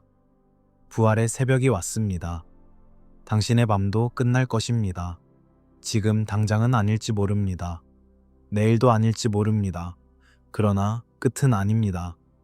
자비의 기름은 끝의 때에 주어진다고 했습니다. 그리고 그 끝은 진짜 끝이 아니라 새로운 시작입니다. 아담이 죽은 뒤에도 인간의 이야기는 끝나지 않았습니다. 씨가 이어졌고 약속이 전해졌으며 소망이 살아남았습니다. 그리고 당신의 밤도 끝나지 않습니다. 왜냐하면 당신도 그 이야기의 일부이기 때문입니다. 에덴 밖을 살지만 새 에덴을 향해 가는 사람, 상실을 경험했지만 회복을 소망하는 사람, 마지막 장으로 들어가기 전 우리는 잠시 멈춰 섭니다. 다시 한번 이브의 침묵 앞에서, 기록되지 않은 죽음 앞에서, 말해지지 않은 장례 앞에서. 성경은 이브가 언제 죽었는지 말하지 않습니다. 어떻게 죽었는지도, 어디에 묻혔는지도, 누가 애도했는지도. 아담에게는 930년이라는 숫자가 주어졌지만 이브에게는 그마저 없습니다.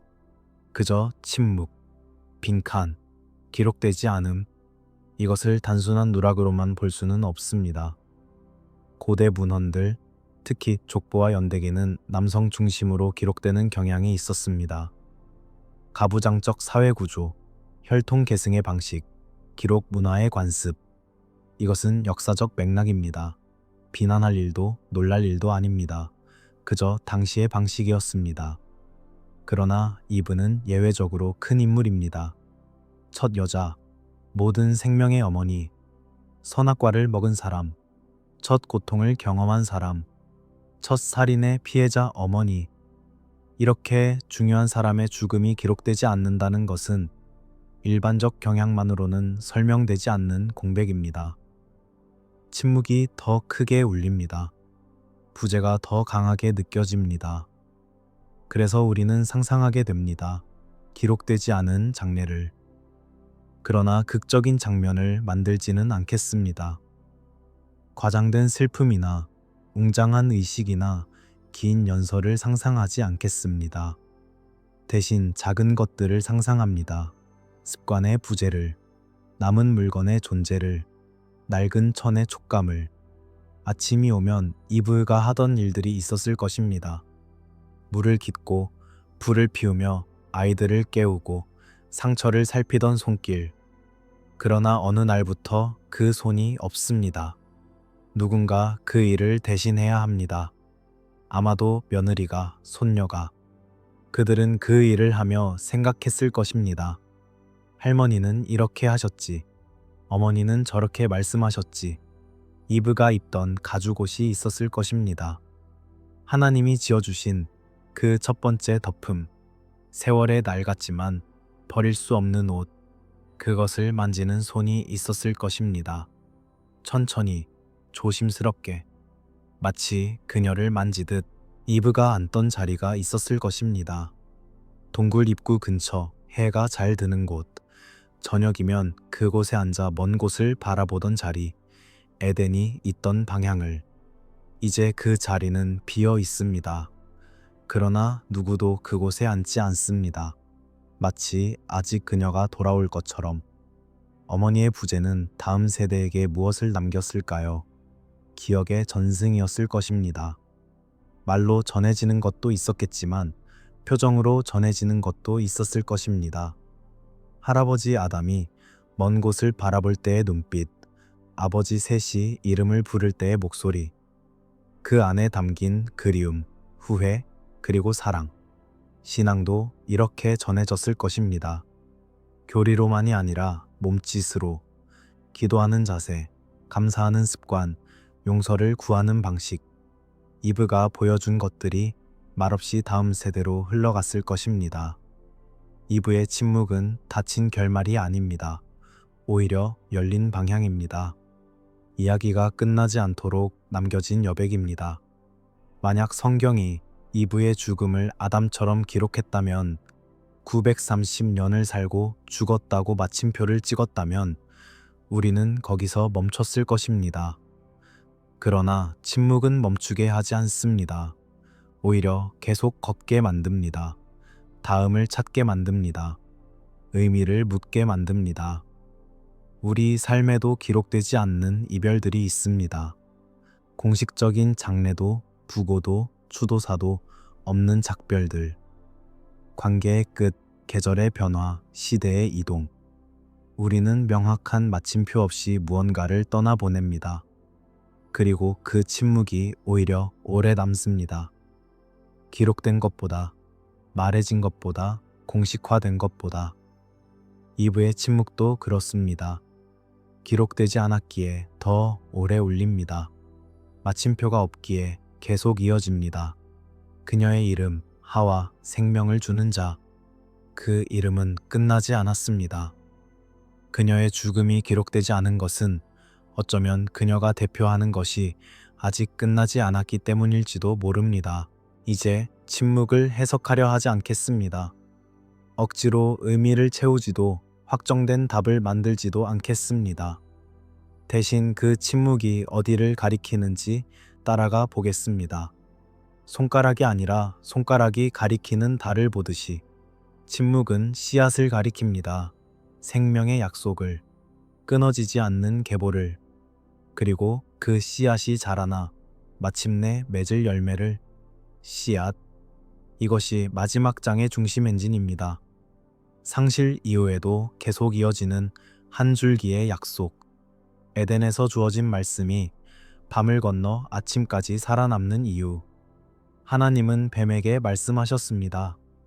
내가 너로 여자와 원수가 되게 하고 내 후손도 여자의 후손과 원수가 되게 하리니 여자의 후손은 내 머리를 상하게 할 것이요.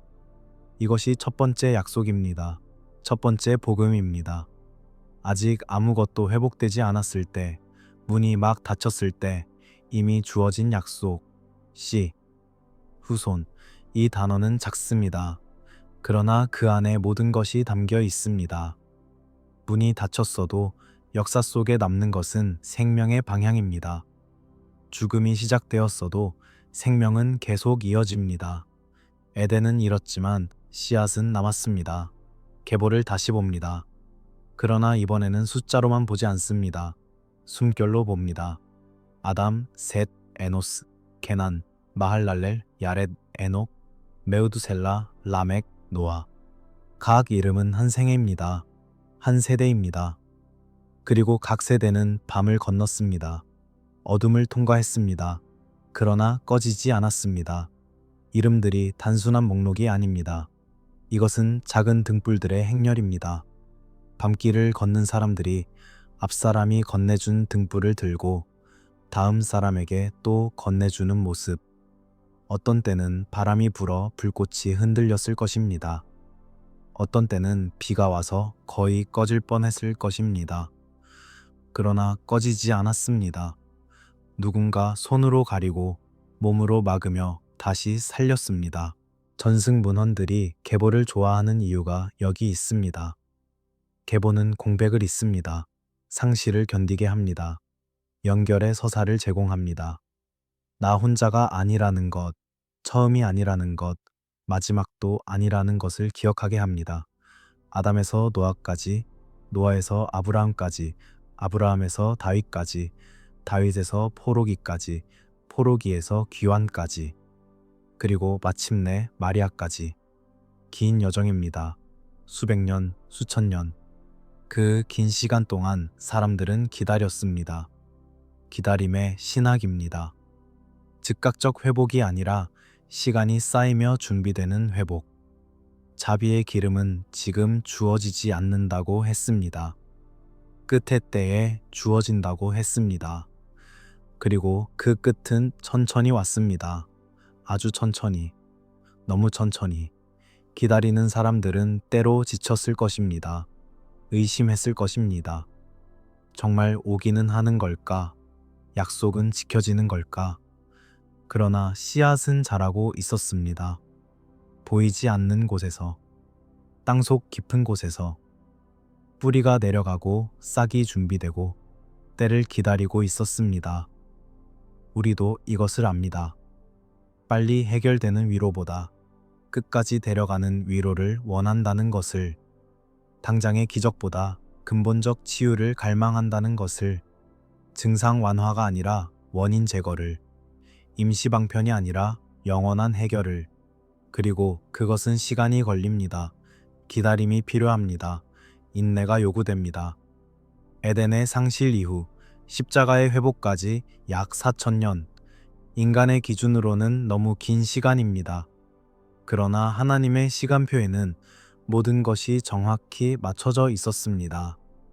에덴의 동쪽 문을 다시 봅니다. 닫혀 있습니다. 여전히. 그룹들이 지키고 불칼이 돌며 돌아갈 수 없습니다. 그러나 이 다툼은 끝이 아닙니다. 방향 전환입니다. 과거로 돌아가는 것이 아니라 미래로 나아가는 것. 옛 에덴이 아니라 새 에덴으로. 조용한 이미지를 떠올립니다. 밤하늘의 별자리. 처음에는 그저 흩어진 점들로 보입니다. 무작위로 뿌려진 빛. 그러나 천천히 선을 그어 연결하면 그림이 보입니다. 사자, 곰, 사람. 별들은 언제나 거기 있었지만 우리가 연결하기 전까지는 그림을 알 수 없었습니다. 역사도 그렇습니다. 사건들은 흩어져 보입니다. 타락, 홍수, 약속, 출애굽, 율법, 왕국, 포로, 귀환. 무슨 관계가 있을까요? 그러나 씨앗이라는 선으로 연결하면 그림이 보입니다. 한 방향으로 향하는 이야기, 한 목적을 향해 나아가는 역사, 씨의 약속이 어떻게 자라나는지, 그리고 그 씨앗은 마침내 한 나무가 됩니다. 작은 씨앗에서 큰 나무로. 겨자씨만 하던 것이 새들이 깃들 만큼 자라납니다. 이제 그 나무의 이야기로 가보겠습니다. 금지된 나무에서 시작해 생명의 나무로 이어지는 이야기로. 나무입니다. 마지막 장의 시각적 상징, 에덴의 나무와 십자가의 나무, 두 개의 나무가 조용히 포개집니다. 에덴 한가운데 두 나무가 있었습니다. 생명나무와 선악을 알게 하는 나무. 생명나무는 자유롭게 먹을 수 있었습니다. 그러나 선악을 알게 하는 나무는 금지되었습니다. 먹는 날에는 반드시 죽으리라. 금지된 나무를 유혹의 장치로만 보는 것은 절반만 보는 것입니다. 이것은 선택의 기회였습니다. 자기 방식으로 살 것인가, 하나님의 방식으로 살 것인가, 자기 판단을 신뢰할 것인가, 하나님의 말씀을 신뢰할 것인가, 독립을 원할 것인가, 의존을 받아들일 것인가. 나무는 그 자체로 악하지 않았습니다. 선악을 아는 것도 나쁜 것이 아니었습니다. 문제는 때와 방법이었습니다. 하나님이 주실 때를 기다리지 않고 스스로 취했습니다. 순종의 길을 걷지 않고 자율의 길을 선택했습니다. 손이 뻗어졌습니다. 열매를 땄습니다. 먹었습니다. 그리고 모든 것이 달라졌습니다. 눈이 밝아졌지만 어두워졌고, 알게 되었지만 잃어버렸으며, 독립했지만 고립되었습니다. 생명나무는 차단되었습니다. 그룹과 불칼이 길을 막았습니다. 이것을 다시 떠올립니다. 왜 생명나무를 막았을까요? 타락한 채로 영원히 사는 것을 막기 위해서였습니다. 그것은 자비였습니다. 저주가 아니라 더 큰 저주를 막는 경계였습니다. 그러나 동시에 생명나무는 그리움의 원천이 되었습니다. 잃어버린 것, 돌아갈 수 없는 것, 다시 먹을 수 없는 것. 그 그리움은 세대를 이어 전해졌습니다. 언젠가 다시 생명나무 열매를 먹을 수 있는 날이 올까? 전승 문헌들이 동굴, 무덤, 나무 상징을 반복하는 이유가 있습니다. 이 세 가지는 모두 같은 축 위에 있기 때문입니다. 상실과 회복의 축, 죽음과 생명의 축, 닫힘과 열림의 축. 동굴은 상실을 보관하고 무덤은 방향을 가리키며 나무는 생명을 회복합니다. 그리고 이제 또 하나의 나무가 등장합니다. 골고다 언덕 위에 십자가라는 이름의 나무, 나무로 만들어진 형틀, 죽음의 도구, 로마 제국이 반역자들을 처형하던 잔인한 방법. 그러나 이 나무는 다른 의미를 갖게 됩니다. 역설적으로 죽음을 통과해 생명을 여는 문이 됩니다. 첫 나무에서는 손이 뻗어 열매를 땄고 두 번째 나무에서는 손이 못 박혔습니다. 첫 나무는 불순종의 표시였고 두 번째 나무는 순종의 절정이었습니다. 첫 나무는 에덴 한가운데 있었습니다. 풍요로운 동산, 모든 것이 주어진 곳. 그러나 실패가 일어났습니다. 두 번째 나무는 골고다 언덕 위에 있었습니다. 황량한 형장, 아무것도 없는 곳. 그러나 순종이 완성되었습니다. 첫 나무에서 먹은 것은 죽음을 가져왔습니다.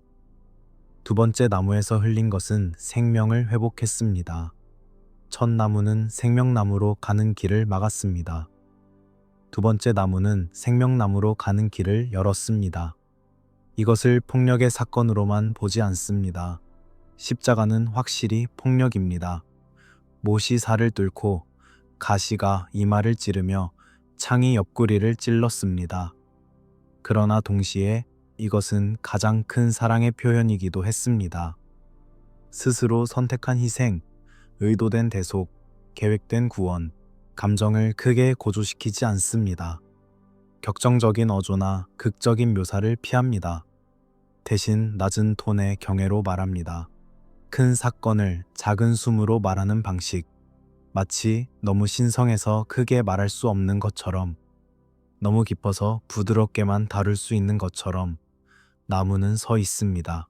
여전히 역사 속에, 신앙 속에, 기억 속에. 그리고 그 나무는 질문을 던집니다. 당신의 나무는 무엇입니까? 당신의 선택의 갈림길은 어디였습니까? 그리고 그 선택이 무엇을 자라게 했습니까? 우리 인생에도 나무가 있습니다. 결정의 순간들, 한쪽을 선택하면 다른 쪽을 잃는 분기점들. 어떤 나무는 금지된 열매를 달고 있었고 우리는 손을 뻗었습니다. 어떤 나무는 십자가처럼 무거웠고 우리는 짊어져야 했습니다. 그러나 모든 나무가 끝은 아닙니다. 첫 나무에서 실패했다고 해서 영원히 끝난 것이 아닙니다. 두 번째 나무가 있습니다. 회복의 나무, 생명의 나무. 그리고 그 나무는 우리를 기다립니다. 문은 닫혔지만 길은 계속됩니다. 끝은 숫자로 오지만 의미는 숫자밖에 남습니다. 아담은 930년을 살고 죽었지만 그의 이야기는 930년 안에 갇히지 않았습니다.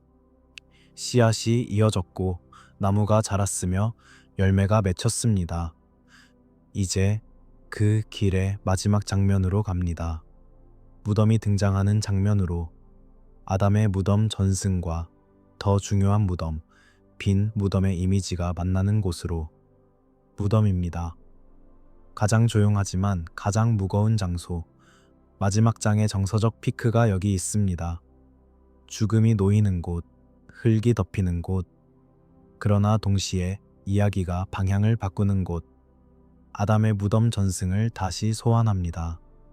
그러나 좌표로 다루지 않습니다. 정확히 어디에 있었는지, 몇 도 몇 분 어느 지점인지가 중요한 것이 아닙니다. 중요한 것은 방향입니다. 그 무덤이 어디를 향하고 있었는지, 무엇을 가리키고 있었는지. 전승은 말합니다.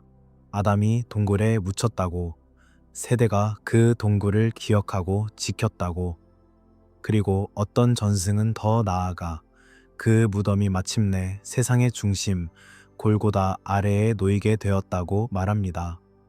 첫 죽음과 마지막 죽음이 만나는 자리, 첫 아담과 마지막 아담이 겹치는 지점, 이것을 역사적 사실로 단정하지 않습니다. 그러나 서사의 장치로는 강력합니다. 죽음이 결말이 되지 않게 만드는 구조입니다. 무덤이 끝이 아니라 표지판이 되게 하는 방식입니다. 이쪽이 아니라 저쪽을 보라고, 과거가 아니라 미래를 향하라고 돌문을 천천히 느껴봅니다. 차가운 표면, 거친 질감, 무거운 무게, 동굴 입구를 막는 큰 돌, 빛을 차단하고 공기를 막으며 안과 밖을 나눕니다. 안쪽은 어둡습니다. 습기가 있고 냉기가 스며들며 정적이 가득합니다. 이것은 시각적 이미지이지만 동시에 촉각적 감각입니다. 차가움, 손을 대면 느껴지는 냉기, 습기, 공기 속에 머무는 물기, 정적, 소리가 먹히는 느낌. 무덤은 보는 것이 아니라 느끼는 것입니다. 닫힌 돌과 열린 새벽, 이 대비를 준비합니다. 그러나 성급하지 않습니다. 닫힘을 먼저 충분히 느낍니다. 왜냐하면 닫힘은 끝이 아니라 기다림의 형태이기 때문입니다. 씨앗도 땅속에 묻힙니다. 어둠 속에, 흙 아래에, 보이지 않게 조용하게. 그러나 그것은 죽음이 아니라 준비입니다. 싹을 틀 준비, 자라날 준비, 열매 맺을 준비. 무덤도 그렇습니다. 닫혀 있지만 영원히 닫힌 것은 아닙니다. 지금은 어둠이지만 새벽이 준비되고 있습니다. 돌문은 무겁지만 열릴 날이 정해져 있습니다.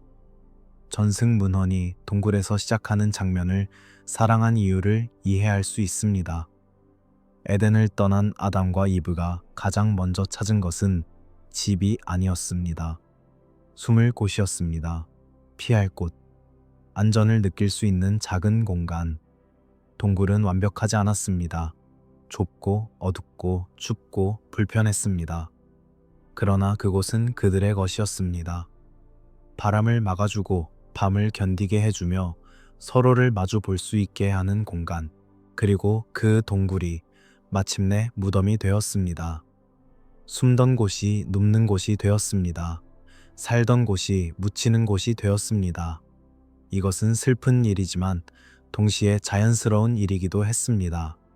시작한 곳에서 끝나는 것, 돌아갈 곳으로 돌아가는 것. 우리에게도 닫힌 돌문 같은 기억이 있습니다. 마음속 깊은 곳에 건드릴 수 없는 상실, 돌이킬 수 없는 선택, 용서할 수 없는 상처. 그것은 무덤처럼 닫혀 있습니다. 무겁고 차갑고 움직이지 않습니다. 우리는 가끔 그 돌 앞에 서서 밀어보기도 합니다. 그러나 꿈쩍도 하지 않습니다. 그런데 열림에는 시간이 걸립니다. 우리 힘으로는 열 수 없는 돌도 있습니다. 그것은 다른 방식으로, 다른 때에, 다른 손에 의해 열립니다. 우리가 아니라 하나님이, 우리 시간표가 아니라 그분의 시간표에. 그리고 그때가 되면 무거웠던 돌이 옆으로 굴러갑니다. 놀랍도록 조용하게, 자연스럽게. 열림을 과장하지 않습니다. 극적인 승리의 함성이나 폭발적인 기쁨으로 표현하지 않습니다. 오히려 조용한 안도입니다. 낮은 숨입니다. 따뜻해지는 공기입니다. 동굴 안으로 빛이 스며듭니다. 천천히, 부드럽게. 냉기가 물러가고 습기가 마르며 공기가 움직이기 시작합니다. 여자들이 무덤에 옵니다. 이른 새벽 아직 어두울 때 향품을 가지고 시신에 바르려고. 그러나 도착했을 때 돌이 이미 굴려져 있습니다. 무덤이 비어 있습니다. 천사가 말합니다. 여기 계시지 않고 살아나셨느니라. 빈 무덤. 이것이 기독교 신앙의 중심입니다. 십자가도 중요하지만 빈 무덤이 없으면 십자가는 비극으로 끝납니다. 죽음은 강력했지만 부활이 더 강력했습니다. 돌문은 무거웠지만 생명이 더 무거웠습니다. 아담의 무덤과 예수님의 무덤. 두 무덤이 대화합니다. 하나는 닫혀 있고 하나는 열려 있습니다. 하나는 죽음으로 가득 차 있고 하나는 비어서 생명을 선포합니다. 하나는 끝을 말하고 하나는 시작을 말합니다. 전승이 말하고 싶었던 것도 이것일지 모릅니다. 골고다 아래 아담이 묻혔다는 이야기. 그것은 지리적 정확성이 목표가 아니라 신학적 연결이 목표였습니다. 첫 죽음이 마지막 생명으로 덮였다는 것. 닫힌 무덤이 열린 무덤으로 응답받았다는 것. 밤은 길어도 새벽은 옵니다. 이것은 약속입니다. 경험적으로 증명된 사실입니다. 아무리 긴 밤도 영원하지 않았습니다. 아무리 어두운 밤도 새벽을 막지 못했습니다. 밤은 자기 시간이 있고 새벽도 자기 시간이 있습니다. 그리고 새벽의 시간은 반드시 옵니다. 아담의 밤은 930년 걸렸습니다. 그러나 끝났습니다. 이브의 밤은 기록되지 않았습니다. 그러나 침묵 너머로 새벽을 가리켰습니다. 족보의 밤은 수천 년 이어졌습니다. 그러나 마침내 마리아에게 천사가 왔습니다. 은혜를 받은 자여, 평안할지어다. 당신의 밤도 끝날 것입니다. 지금은 돌문 앞에 서 있을지 모릅니다. 차갑고 무겁고 움직이지 않는 현실 앞에. 그러나 이것이 마지막 장면은 아닙니다. 새벽이 준비되고 있습니다. 보이지 않는 곳에서 들리지 않는 방식으로. 그리고 때가 되면 돌이 굴러갈 것입니다. 이제 마지막으로 이 모든 이야기가 우리에게 무엇을 남기는지 정리하겠습니다. 아담의 죽음에서 시작해 이브의 침묵을 지나 씨앗의 약속을 따라 나무의 반전을 보고 무덤의 방향을 확인했습니다. 이제 이 모든 실타래를 조용히 묶을 시간입니다. 당신의 밤을 위한 마지막 문장들로 끝입니다. 그러나 끝을 닫지 않겠습니다. 마침표를 찍되 여운을 남기겠습니다. 설교가 아니라 기도처럼 느린 속도로, 짧은 문장으로, 부드러운 반복으로. 아담은 930년을 살고 죽었다. 창세기는 이렇게 끝냅니다. 건조하게, 간결하게, 확정적으로. 숫자와 마침표. 그리고 다음 구절로 넘어갑니다. 이것이 정경의 방식입니다. 사실을 기록하고 감정을 최소화하며 다음 세대로 이동합니다. 그러나 전승은 달랐습니다. 에티오피아의 수도원에서 누군가는 이 마침표를 견디지 못했습니다. 그래서 이야기를 만들었습니다. 아담의 마지막 날, 자비의 기름, 셋의 여정, 천사의 응답, 긴 호흡으로, 세세한 묘사로, 감정적 연결로. 왜 우리는 끝을 더 듣고 싶어 할까요? 왜 마침표만으로는 충분하지 않을까요? 이유는 간단합니다. 우리도 끝을 두려워하기 때문입니다. 우리도 상실 앞에 서 있기 때문입니다. 우리도 사랑하는 사람의 마지막이 숫자로만 기록되는 것을 원하지 않기 때문입니다. 전승은 사실이 아닐 수 있습니다. 역사적으로 확증할 수 없고 정경의 권위를 갖지 못하며 디테일도 전승마다 다릅니다. 그러나 전승은 진실을 담고 있습니다. 감정의 진실, 신앙의 진실, 상실 속에서도 소망을 붙잡으려는 인간의 진실. 이브의 침묵을 다시 한번 꺼냅니다. 마지막으로 그녀의 죽음은 기록되지 않았습니다. 나이도 장소도 방식도. 그저 침묵, 공백, 말하지 않음. 그리고 우리는 이 침묵 앞에서 오래 머물렀습니다. 침묵은 공포가 아닙니다. 오히려 다음 장을 향한 여백일 수 있습니다. 이브의 이야기가 마침표로 끝나지 않은 것은 그녀가 대표하는 것이 아직 끝나지 않았기 때문입니다. 생명, 씨, 약속, 여자의 후손. 이것들은 이브와 함께 시작되었지만 이브와 함께 끝나지 않았습니다. 계속 이어졌고 마리아에게 닿았으며 예수님 안에서 완성되었습니다. 모든 상징을 하나로 묶어봅니다. 씨앗, 나무, 문, 무덤. 각각 다른 이미지지만 같은 이야기를 합니다. 닫힘은 방향을 바꾸고 씨앗은 시간을 지나 새벽은 문을 엽니다. 에덴의 문은 닫혔습니다. 동쪽으로 돌아갈 수 없게. 그러나 그 닫힘이 방향을 바꾸었습니다.